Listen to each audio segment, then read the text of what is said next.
Okay, my lovely cupcake ladies, I've got another little stamping tutorial for you. I've got chocolate chip ink, I have a piece of cotton wool, I have an aqua pen, but please excuse it, it's not stamping up and it's very well used, and I have one of the Just For You stamps. Now I'm just going to stamp this image in chocolate chip. I'll pop it right in the middle there. Hang the expense. Okay,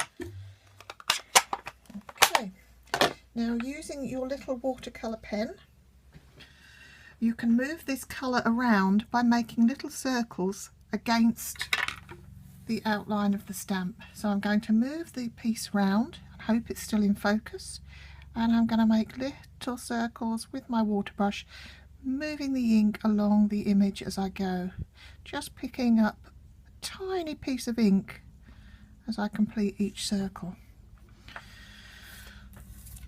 and turn the whole piece around again, and starting in the armpit, lots of little circles, picking up a tiny bit of ink and moving it down the side of the image.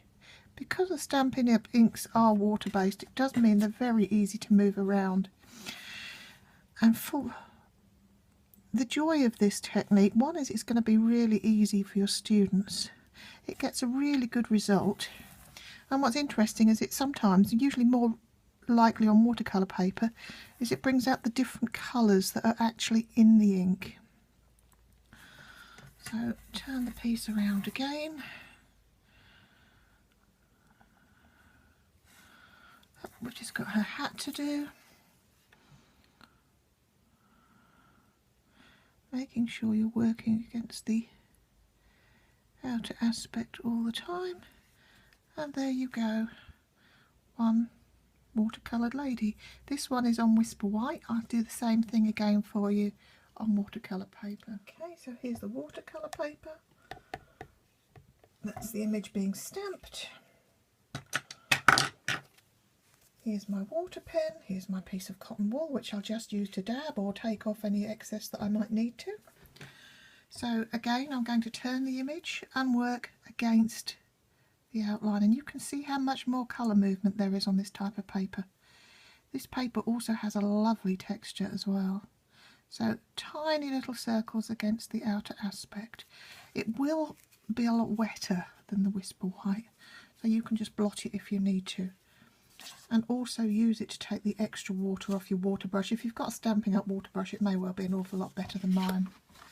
I'm going to turn the piece again, so I'm always working against the outer aspect. And lots of little circles. You can really see how wet this is now.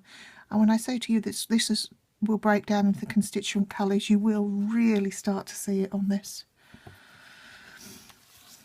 So I'm going to go up onto the shoulder again, keep with the little circles. This is such an easy technique to show your students. Tiny little circles. And the other arm. And in this particular colour I can really see the reds coming out in this brown. It looks really, really nice. And then just the hat to finish. Along the brim against this. There we go. Sorry, I've just got to dabble it with my cotton wool again. And again, further up. And again. You can do a little bit of correcting if you need. You can see I've just missed a bit there, so pop that in.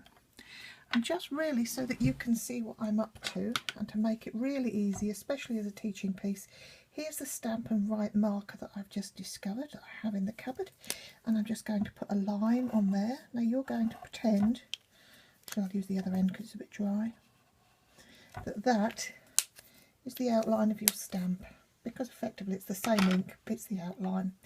Water pen, and this is very exaggerated so you have some idea of what I'm doing. I'm going around in a big circle, picking up a little bit of ink, bringing it back, going round in another circle, picking up another bit of ink, going round. But because we're using such small circles, we're not getting that effect. What we are in fact getting is something more like that. We're just sweeping it round. Any lines that you get that you don't particularly want, take your piece of cotton wool and just dab it. If your brush is too wet, again, wipe it off on your cotton wool or your tissue or whatever you might be having to hand. Hope this is of some use to you and you can use it in one of your classes. As I say, it is just so easy to teach. Not only that, you can stamp your images the day before. They still work, but do try that out on the card that you might be using. Today I've used Whisper White, and this one's a watercolour paper, although I don't know that it's a Stampin' Up watercolour paper. All my watercolour paper is mixed up now, so I don't know which one's which, but they all work just as well. Okay, have fun, ladies.